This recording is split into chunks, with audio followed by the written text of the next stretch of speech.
Hello and welcome to this episode of the Whamcast. I'm your host, Joel Madeline, joined by my co-host, Louis Cooper. How are you doing today, Louis? I am good, thank you, Joel. How are you? How's your week been? Oh, it's only Tuesday.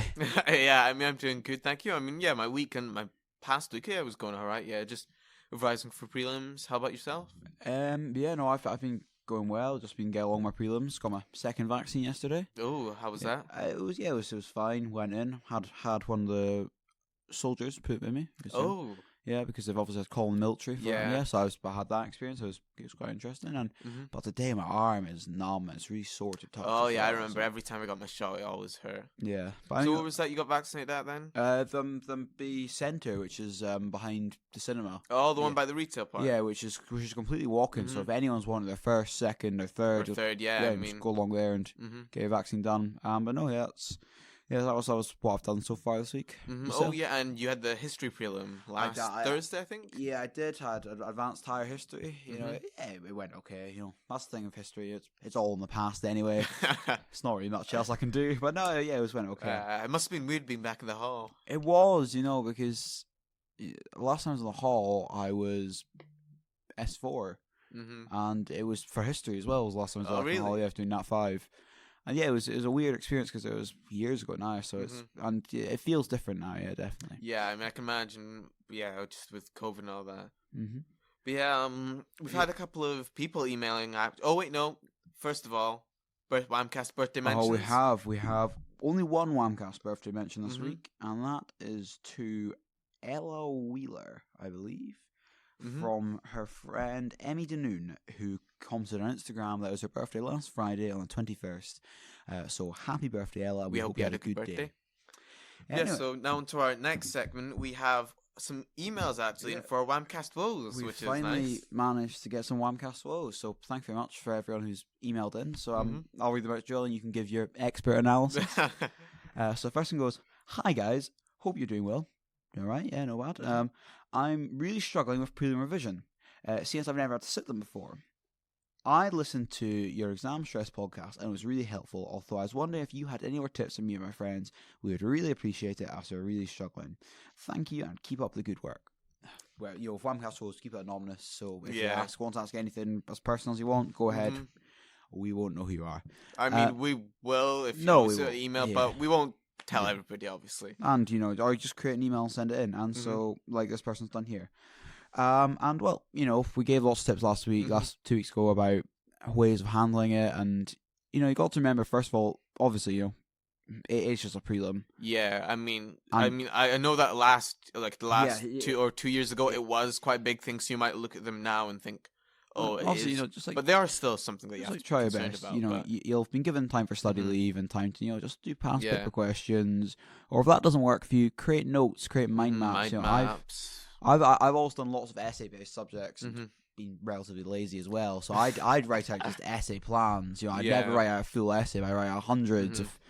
Sort of like bullet point essays. I did that for English. Bullet point essays just to have there, and that was really helpful. And that's probably what got me through all, because I did modern studies, English, and history, and they all, that's probably got me through. And I think one thing, I don't know whether this is as applicable to history and modern studies, but I think science is just talking, whether to your siblings or your family, and talking to them about it and almost trying to teach them. Yeah, I've heard that can help your understanding. If you're able to explain it to someone else, then then you've got a good understanding of that, and you'll hopefully be able to explain it onto your exam paper too. Hopefully that's enough. We wish you all the best of that. Yeah, good luck with your prelims. Well, I hope any of them went well if you've had them. And I hope they all go well in the future. And so the next one is, "Hi guys, I'm thinking about picking subjects for next year. I'm stuck between some subjects and I'm not really sure which one to pick. I'm choosing between my head and my heart, and I'm wondering what advice you two could give me that you found helpful when you picked your subjects. Thanks again." So, picking subjects is very difficult. It is, because, and it can be quite daunting because some of the subjects you pick might end up to a career later on. Yeah, and I think when you're trying to decide your subjects, especially, with like third year, obviously they still matter, but that's so you can got a lot more subjects, you get a kind of wider berth. Yeah, and there's not as much, the stakes aren't as high as fourth year, so I think it's a good idea to pick the ones that you're good at and pick the ones that you like and see which ones you think you could continue onwards. Yeah, and when picking subjects, if you're in 5th year and 4th year especially, go and look on university websites or application websites, colleges and stuff, and they'll tell you what they're looking for, so you can know if you're going to need that subject or if you're not going to need it. And sometimes it can be nice just to take a subject because you feel confident in it and you feel good at it, because in Scotland especially, lots of universities just focus on having A's, and if you're having grades A, B, C's, so if you're able to just bring them 5 A's, then they're going to be happy with that, or 4 B's and an A, and whatever you do is, as long as it's your best effort. Yeah. But don't force yourself to pick subjects your friends are taking them, because that might be what they have planned, but it's not what you have planned. That sets you off on a whole different career. Yeah, and also, even if it's something that you're with your friends, if you don't enjoy the subject at all, it just won't be that good, especially if you're going to 4th and 5th year and you have to revise for that subject. And yeah, definitely. I definitely say that, you've just got to kind of, this has got to be one of probably the first independent decisions you got to make in your life. You're making complete by yourself and what you want. Anyway, so that's this end of this week's Whamcast Woes. If anyone has any other Whamcast Woes, you can email us at whamcastpodcast@gmail.com, and we'll keep you anonymous and we'll answer any queries or worries you may have. Yep. Now, as it's study leave, this episode's going to be a bit different. Yeah. Because we can't get any guests, because everyone who could come on... And people are willing to come on. They're at home studying. Yeah. But of course, Joelle and I, are always got to be here for our loyal listeners. Yep. So we have devised a new episode this week where we're going to find out if Joelle and I are smarter than your average 12-year-old. So we each have 10 questions each. I think mine might be a bit older than a 12-year-old, but I think there are some. So are Joelle and I smarter than children? Which hopefully we are. We've done some exams. We've done some exams. We've got some okay grades, but who's to say that we're smart? Louis says okay as if he didn't get 5 A's last year. Yeah, but who's to say we aren't smarter than your average primary 7? Okay, right, Joel. First question for you is, who won World War II? Was it the Russians, the Nazis, the English, the Allied forces, or the Pink Ponies? When you said English, I almost said English, but it was the Allied forces. Allied forces. And look at me, I didn't even take history in 3rd year. Right. Well, what have you got for me? Okay, so first question on this quiz is, what is the name of the gas we breathe in? That's oxygen, isn't it? Louis, just because it says it on that board behind you. No, we breathe in oxygen, don't we? Yeah, we do actually breathe in oxygen. No, it's because we're in the Essex Science Lab. There's actually some. If you look behind Louis, you'll be able to see it. Oh, okay. So I've got oxygen, nitrogen, and carbon dioxide. Okay, Joel, your question number 2 is, which Premier League team has won the most Premier League titles? You see, this makes me think. I want to say Manchester United. Are you going to go with that? Is that your final answer? It makes me think it's going to be Manchester City. But we'll go with Manchester United. That's correct, Joel. Manchester United are the leading all-time Premier League winners. Right, let's see what question you've got for me now. Okay, this one. Sort of difficult. Not really. I mean, it is general knowledge question for kids, but it's true or false. Amphibians can live on both water and land. Oh yeah, no, that's definitely true, isn't it? Yeah, that's like chameleons and stuff. Is it? I don't know. Yeah, chameleons, they live on both water and land. So is it true or is it false? That's true. It is true. Right. Where is the island of Maui? Is it the United States? Is it Madagascar, Finland, Japan, or Spain? You see, I know that Maui is a place in Hawaii, I think, but I don't know if it's the Isle of Maui. But I still want to go with the United States. So you're locking United States your final answer? Yeah, we'll go for the United States. That is correct. It is an island off the coast of Hawaii. Oh. This is a bit more difficult. Okay. What is the highest number used in a Sudoku puzzle? Oh, that's 9, isn't it? Aye, because you got 9 boxes and you got to get them all in. So that's 1, 2, 3, 4, 5, 6, 7, 8, 9. Or is it 8 because they have 0? No, they don't have 0 because you can't add 0. It's 9. Yeah, it is 9. Yeah, I was just, I've also got a maths one here for you. Which is the 5th prime number?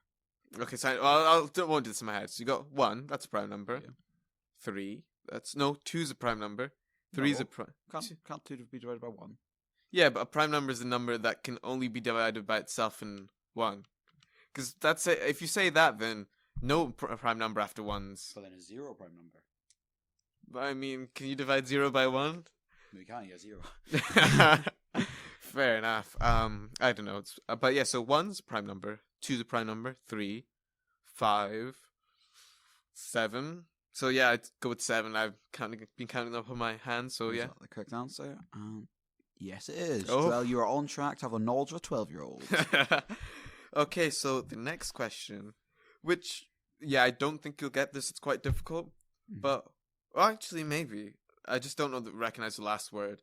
What insect emerges from a chrysalis? Ooh. No, it isn't a butterfly because that's a cocoon. Right? Chrysalis. I don't know. I'll go beetle. It says butterfly, apparently, so maybe... Oh, I thought it was a... Okay, I don't know, maybe... Because I do know it's a cocoon, unless the cocoon's called a chrysalis. Let's see. Who'd have thought?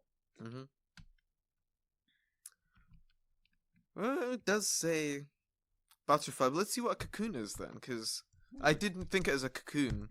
Yeah.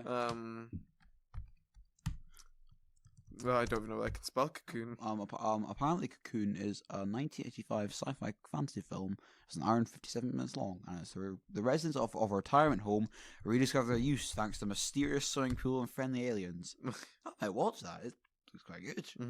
Okay, so this is what about... So it's got the way... Apparently butterflies make a chrysalis, while other insects, like the tobacco hornworm caterpillar, make a cocoon and become a moth. So... of course. They're probably similar thing, yeah. Right. What's your next question? Okay.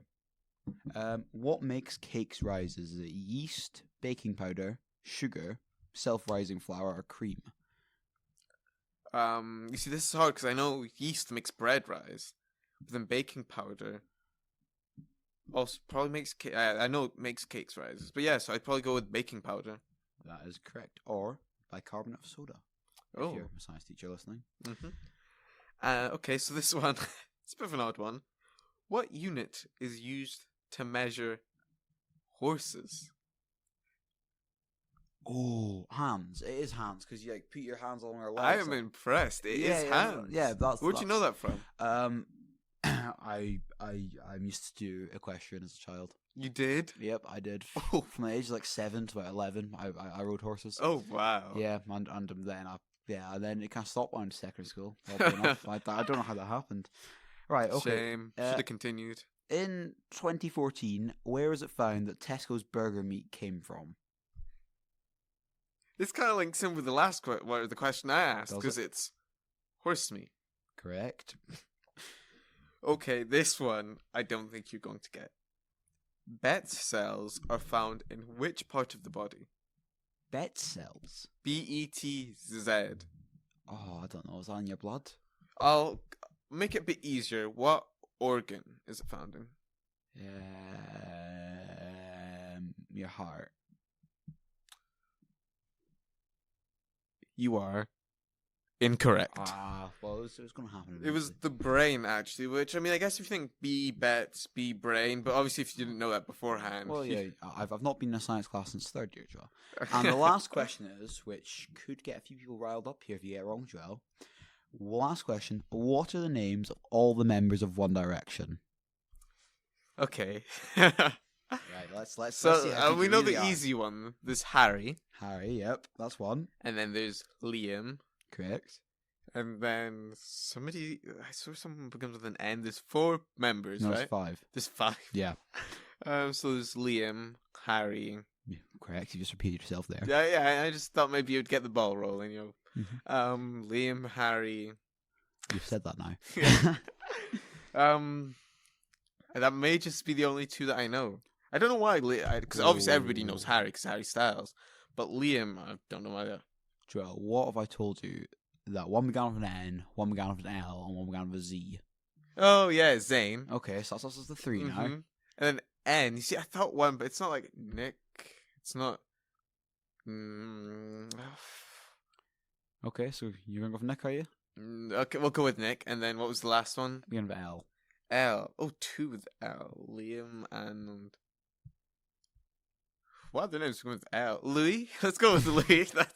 Wow, that was very lucky there, yeah, Joel. The answer was Louis, Harry, Liam, and Zane. And it was not Nick Horan, it was Niall Horan. Niall, I see 4 out of 5. I mean, admittedly, Okay. you did have to help me through this one. I think there'll be some 1D super fans will be in our emails this week. Whamcastpodcast@gmail.com. So I've got one final question I'll give you. Okay, let's hear it. H2O is the chemical formula for what? It's quite an easy one, but It isn't water, is it? No, it isn't water. It's like sciencey water. So it's hydrogen. Yes, hydrogen. is that your final answer? That is my final answer. Hydrogen. So you said science water. Science water. Yes. Mm-hmm. Science water. That's my actual answer. Science water. Your answer is Oh, come on. incorrect. Oh, what is it then? H2O is hydrogen. It's just water. It's just water. Yes. Yeah, but hydrogen's water, isn't it? Yeah. Well, it's H2O. It's like hydrogen. So to get half dioxide. mark for going with sports water. No, not sports water. Sports water. Science water. Yeah. Well, I mean, we do have science water, but that's just like pure water. Like the water you drink out of tap. It's got like all the minerals from like the fresh Highland Springs. Oh, fair enough. But yeah. Okay, well that brings us to the conclusion that Joel and I are not as clever as 12-year-olds are supposed to be. Unfortunately not. Yeah. But oh well, we'll just have to make do. Mm-hmm. I'd like to see a 12-year-old sit in Nat 5 maths paper. Yeah. I'd also like to see me sit in Nat 5 yeah. maths I mean, it's been paper. a long time since you've been in the math department, lately. Yeah, maths department and science department I've not visited in close to 3 years now. Apart from now to record the Department to record. It's like a homecoming. Anyway. Many apologies for the fact that it wasn't our kind of regular standard off episode this week, but desperate times call for desperate measures. Exactly. And we hope that all of you who are doing prelims are coming along nicely and everything's okay. And good luck for your future ones. Good luck for your future and everyone else in your years below. Hope you get along fine and learning and keep listening, and we'll see you all next week. Thank you for listening. Bye. Goodbye.